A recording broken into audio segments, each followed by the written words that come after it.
Hello दोस्तों, दक्ष class के YouTube channel में आपका हार्दिक स्वागत है। आज हम आपके लिए फिर से इतिहास की एक श्रृंखला लेकर आए हैं जो महाजनपद से संबंधित है। हमने आपको कहा था कि हम इतिहास से जुड़ी हुई श्रृंखलाएं आप तक पहुंचाएंगे जो आपके सभी एग्ज़ामों में महत्वपूर्ण भूमिका निभाएगी। तो आज की ये श्रृंखला है जो 16 महाजनपद हुआ करते थे प्राचीन काल में भारत में उनसे संबंधित है। तो शुरू करते हैं। पहला क्वेश्चन है कि निम्न में से किस बौद्ध ग्रंथ में 16 जनपद का उल्लेख है। ऑप्शन नंबर 1 है अंगुत्तर निकाय में, ऑप्शन नंबर 2 है दुखदक निकाय में, ऑप्शन नंबर 3 है मजझिम निकाय में, ऑप्शन नंबर 4 है दीर्घ निकाय में। तो इसका सही आंसर क्या होना चाहिए आपके पास? ऑप्शन नंबर 1 यानी कि अंगुत्तर निकाय में इसका क्या मिलता है जी? उल्लेख मिलता है। इसका हमने डिस्क्राइब भी दिया है आपके पास। डिस्क्राइब में क्या है आपके पास लिखा हुआ है? इसमें आपके पास कि बौद्ध ग्रंथ अंगुत्तर निकाय महावस्तु एवं जैन ग्रंथ के भगवती सूत्र में 16 महाजनपदों का उल्लेख मिलता है। 16 महाजनपदों में मगध सर्वाधिक शक्तिशाली था। 16 जनपदों में वज्जी एवं मल में गणतंत्रात्मक व्यवस्था थी, जबकि शेष में राजतंत्रात्मक व्यवस्था थी। ये इससे जुड़े हुए फैक्ट हैं जिनको आपको ध्यान रखना है। बात करते हैं अगले क्वेश्चन की। अगला क्वेश्चन है कि प्रथम मगध साम्राज्य का उत्कर्ष किस शताब्दी में हुआ था? तो ऑप्शन नंबर 1 है ईसा पूर्व 4वीं शताब्दी, ऑप्शन नंबर 2 है ईसा पूर्व 6वीं शताब्दी, ऑप्शन नंबर 3 है ईसा पूर्व 2वीं शताब्दी, ऑप्शन नंबर 4 है ईसा पूर्व 1ली शताब्दी। तो इसका सही आंसर है आपके पास से क्या? ईसा पूर्व 6वीं शताब्दी में आपके पास किसका उद्भव हुआ था? प्रथम मगध साम्राज्य का उद्भव हुआ था। इसी का डिस्क्राइब हमने नीचे दे रखा है कि प्रथम मगध साम्राज्य का उत्कर्ष ईसा पूर्व 6वीं शताब्दी में हुआ था। इस साथ में आपके पास दूसरा फैक्चुअल पॉइंट क्या है कि हर्यक वंश के शासक बिंबिसार ने ब्रह्मदत्त को पराजित कर मगध साम्राज्य की स्थापना की थी। अंततः उसे ही मगध साम्राज्य का वास्तविक संस्थापक माना जाता है। इसकी प्राचीन राजधानी राजगृह या गृहब्रिज थी। कालांतर में यह राजधानी पाटलिपुत्र में स्थानांतरित होगी। तो ये फैक्ट है आपके पास किससे? इस मगध साम्राज्य से जुड़े हैं। बढ़ते अगले क्वेश्चन की ओर है। अगला क्वेश्चन है महाभारत के अनुसार उत्तरी पांचाल की राजधानी स्थित थी। ऑप्शन नंबर 1 है हस्तिनापुर में, ऑप्शन नंबर 2 है इंद्रप्रस्थ में, ऑप्शन नंबर 3 है अहिच्छत्र में, ऑप्शन नंबर 4 है मथुरा में। तो इसका सही आंसर आपके पास से क्या हो जाएगा जी? इसका सही आंसर हो जाएगा ऑप्शन नंबर सी, अहिच्छत्र में हुआ करता था आपके पास। अहिच्छत्र में इसका क्या हुआ करता था जी? इसकी राजधानी हुआ करती थी आपके पास। अब आगे की ओर बढ़ते हैं। इसमें फैक्ट क्या है हमारे पास कि अहिच्छत्र जो वर्तमान में बरेली में है, ये आपके पास उत्तरी पांचाल की राजधानी थी, जबकि काम्पालिया जो आपके पास फरुखाबाद में है, ये दक्षिणी पांचाल की राजधानी थी। आगे बढ़ते हैं आपके पास इसमें कि विश्व का पहला आपके पास गणतंत्रात्मक या गणतंत्र वैशाली में किसके द्वारा स्थापित किया गया? यानी कि विश्व का पहला गणतंत्र जो बना था और वैशाली में बना था वो किसके द्वारा स्थापित किया गया था? ऑप्शन नंबर 1 है मौर्य के द्वारा, ऑप्शन नंबर 2 है गुप्त वंश के द्वारा, ऑप्शन नंबर 3 है नंद वंश के द्वारा, ऑप्शन नंबर 4 है लिच्छवी के द्वारा आपके पास है, यानी कि लिच्छवी गणराज्य के द्वारा। तो आप जल्दी से अपना आंसर भी चूज कर सकते हैं कि किसके द्वारा इस साम्राज्य की, या फिर यूं कह सकते हैं कि गणतंत्रात्मक शासन व्यवस्था की स्थापना की गई थी आपके पास। तो क्या होना चाहिए इसका सही आंसर? तो इसका सही आंसर हो जाएगा ऑप्शन नंबर 4 यानी कि लिच्छवी गणराज्य। तो लिच्छवी गणराज्य में विश्व का पहला गणतंत्र क्या किया था जी? डेवलप किया था। कहाँ? वैशाली में। बढ़ते हैं अगले क्वेश्चन की ओर। अगला क्वेश्चन है प्राचीन श्रावस्ती का नगर विन्यास किस आकृति का था? मतलब ये जो श्रावस्ती शहर था वो किस आकृति में फैला हुआ था आपके पास? तो ऑप्शन नंबर 1 है आपके पास वृत्ताकार में, ऑप्शन नंबर 2 है अर्धचंद्राकार में, ऑप्शन नंबर 3 है त्रिभुजाकार में, ऑप्शन नंबर 4 है आयताकार में। तो इसका सही आंसर हो जाएगा आपके पास क्या? ऑप्शन नंबर बी जो आपके पास है ये फैला हुआ था अर्धचंद्राकार आकार में फैला हुआ था। ठीक। इसके बाद अगला क्वेश्चन आपके पास है कि जो मालवा क्षेत्र है आपके पास है, मालवा क्षेत्र पर मगध की सत्ता का विस्तार निम्न में से किसके शासनकाल में हुआ? ऑप्शन नंबर 1 है बिंबिसार के काल में, ऑप्शन नंबर 2 है अजातशत्रु के काल में, ऑप्शन नंबर 3 है उदयभद्र के काल में, ऑप्शन नंबर 4 है शिशुनाग के काल में। तो इसका सही आंसर क्या हो जाएगा जी आपके पास? ऑप्शन नंबर डी, यानी कि आपके पास जो शिशुनाग हुआ करता था, जो शिशुनाग वंश का भी संस्थापक था, इसी ने आपके पास क्या किया था जी? मालवा, यानी कि जो मालवा क्षेत्र एमपी में है उस पर मगध सत्ता का विस्तार किया था। अर्थात यूँ कह सकते हैं कि मालवा को अपने अधीन करने वाला ये शासक हुआ करता था। अगला क्वेश्चन है आपके पास है कि मगध का सम्राट जो अप्रो परशुराम के नाम से जाना जाता है, कौन था वो? Option number 1 Bimbisara, option number 2 Ajatashatru, option number 3 आपके पास कालाशोक और ऑप्शन नंबर 4 है महापद्मानंद। तो इसका सही आंसर क्या हो जाना चाहिए आपके पास है? तो इसका सही आंसर है जी ऑप्शन नंबर 4, यानी कि जो महापद्मानंद हुआ करता था आपके पास, वो इसका क्या हुआ करता था, यानी कि इसे क्या कहा गया है जी आपके पास?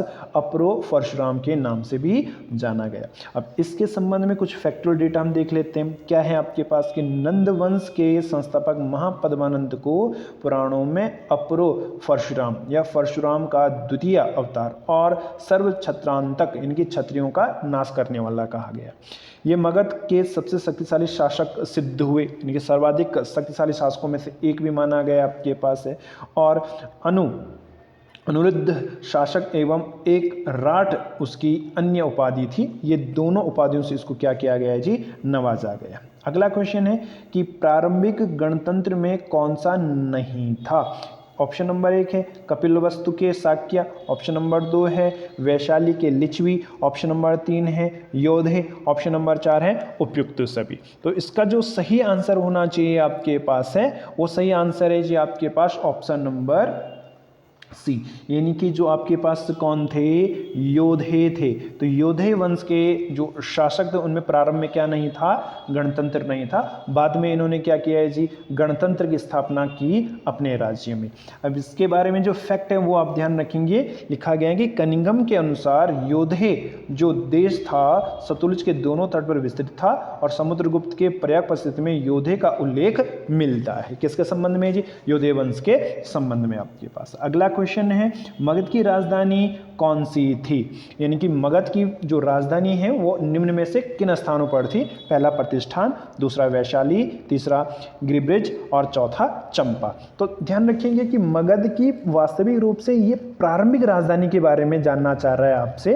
तो मगध की जो प्रारंभिक राजधानी हुआ करती थी वो आपके पास कहाँ थी जी? वो आपके पास राजगृह हुआ करती थी। आपके पास कहाँ हुआ करती थी जी? आपके पास ये राजगृह में हुआ करती थी। आपके पास कहाँ हुआ करती थी? राजगृह। राजगृह कहाँ पड़ेगा आपके पास? ये बिहार वाला आपके पास है। तो बिहार के राजगृह में इसकी प्रारंभिक राजधानी हुआ करती थी।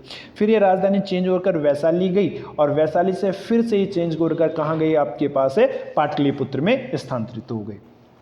ठीक है, तो बढ़ते हैं अगले क्वेश्चन की ओर। आपके पास या इसके बारे में जो डाटा हमारे पास है वह है पुराणों के अनुसार बृहद्रथ वंश मगध पर शासन करने वाला पहला राजवंश था। यानी कि बृहद्रथ जो आपके पास था पुराणों के अनुसार, बृहद्रथ नामक एक शासक का नाम मिलता है आपके पास है, जो पहला शासक हुआ करता था किस पर? मगध पर आपके पास। इस वंश के प्रथम शासक बृहद्रथ का पुत्र जरासंध था। और अगला तथ्य इसमें है कि उदयन ने राजगृह से राजधानी पाटलिपुत्र स्थानांतरित की थी। ये लास्ट तथ्य इसका आपके पास है, क्योंकि लास्ट में ही राजधानी वहां ट्रांसफर कर दी गई थी। अगला क्वेश्चन है आपके पास कि शिशुनाग वंश का वह शासक जिसके शासनकाल में वैशाली में द्वितीय बौद्ध संगीति का आयोजन किया गया था। शिशुनाग वंश, शिशुनाग में आपके पास था, यह नंदी वर्मन था आपके पास, एक कालाशोक आपके पास था, या इनमें से कोई नहीं था। तो सही आंसर इसका क्या होना चाहिए जी आपके पास है? तो इसका सही आंसर हो जाएगा कालाशोक। क्या आंसर हो जाएगा जी इसका सही? आपके पास है कालाशोक। तो जो कालाशोक था इसी ने आपके पास क्या करवाया था जी? आपके पास द्वितीय बौद्ध संगीति करवाए थे। अब इस द्वितीय बौद्ध संगीति के बारे में कुछ फैक्ट देख लेते हैं। आपके पास क्या है कि इस संगीति, ये जो संगीति ये 383 ईसा पूर्व में बौद्ध संघ स्थीवर एवं महासंघी दो भागों में बंट गया था। इनकी विशेषता कभी दिन पूछ ले द्वितीय बौद्ध संघी तो आप कहेंगे कि इसमें जो आपके पास बौद्ध धर्म था वो दो भागों में क्या हो गया था, आपके पास बंट गया था। आपके पास बौद्ध संघ की बात कर रहे हैं आपके पास। इसके अलावा कहा गया कि कालाशोक को काकवर्ण के नाम से भी जाना जाता है। और इसके अलावा तथ्य एक और है कि इसने वैशाली के स्थान पर पुनः पाटलिपुत्र को अपनी राजधानी बनाया था। आपको ये ध्यान रखना है कि जो द्वितीय बौद्ध संघी थी वो महात्मा बुद्ध के 100 वर्ष के मृत्यु के उपरांत, या फिर दूसरी शब्दों में यूँ कह सकते हैं कि जैसे ही उनको महानिर्वाण प्राप्त हुआ था 483 में, उसके 100 वर्ष के बाद द्वितीय बौद्ध संगीति का आयोजन किया गया था। अगला क्वेश्चन है, गोदावरी नदी के तट पर स्थित महाजनपद था। एक है अवंती, दूसरा है वत्स, तीसरा है अश्मक और चौथा है कंबोज। तो क्या सही आंसर हो जाना चाहिए आपके पास? तो इसका सही आंसर हो जाएगा ऑप्शन नंबर 3, जो अस्मक हुआ करता था आपके पास है। कौन हुआ करता था जी? अस्मक। तो अस्मक आपके पास कहाँ था? ये आपके पास महाराष्ट्र में हुआ करता था और गोदावरी नदी के तट पर हुआ करता था आपके पास। किसके तट पर हुआ करता था जी? महाराष्ट्र में गोदावरी नदी के तट पर हुआ करता था आपके पास से। कौन? अस्मक आपके पास है। तो सही आंसर क्या हो जाएगा जी आपके पास? अस्मक आपके पास हो जाएगा। ठीक है, तो अगला क्वेश्चन आपके पास है कि भारत का कौन सा क्षेत्र प्राचीन काल में अवंती के नाम से जाना जाता था? तो ऑप्शन नंबर 1 है अवध, ऑप्शन नंबर 2 है रोहलाखंड, ऑप्शन नंबर 3 है बुंदेलखंड, ऑप्शन नंबर 4 है मालवा। तो इसका सही आंसर क्या हो जाएगा आपके पास? ऑप्शन नंबर 4, यानी कि जो मालवा हुआ करता था आपके पास है, इस मालवा को क्या कहा जाता है जी आपके पास है? प्राचीन काल में अवंती के नाम से जाना जाता है। किस नाम से जाना जाता है जी इसको? अवंती के नाम से जाना जाता है। आप जानते हैं ना आपके पास कि जो अवंती आपके पास राज्य था आपके पास, उस अवंती राज्य पे मूवी भी जैसे आपने देखने को मिले आपके पास है, महिष्मती वाला जो आपके पास था हिस्सा वही आपके पास है। ठीक, अगला क्वेश्चन आपके पास, इसमें जो फैक्ट है उस फैक्ट को देख लेते हैं। 16 महाजनपदों का वर्णन बौद्ध तथा जैन ग्रंथों में मिलता है। मालवा जनपद वर्तमान में एमपी में है। प्राचीन काल में अवंती के नाम से जाना जाता था। ठीक, बढ़ते हैं अगले क्वेश्चन की ओर है। प्रसिद्ध नैमिषारण्य तीर्थ किस जिले में स्थित था? ऑप्शन नंबर 1 आपके पास से क्या जी? उज्जैन में, ऑप्शन नंबर 2 है मथुरा में, ऑप्शन नंबर 3 है सीतापुर में, ऑप्शन नंबर 4 है जबलपुर में। तो इसका सही आंसर हो जाएगा आपके पास से क्या?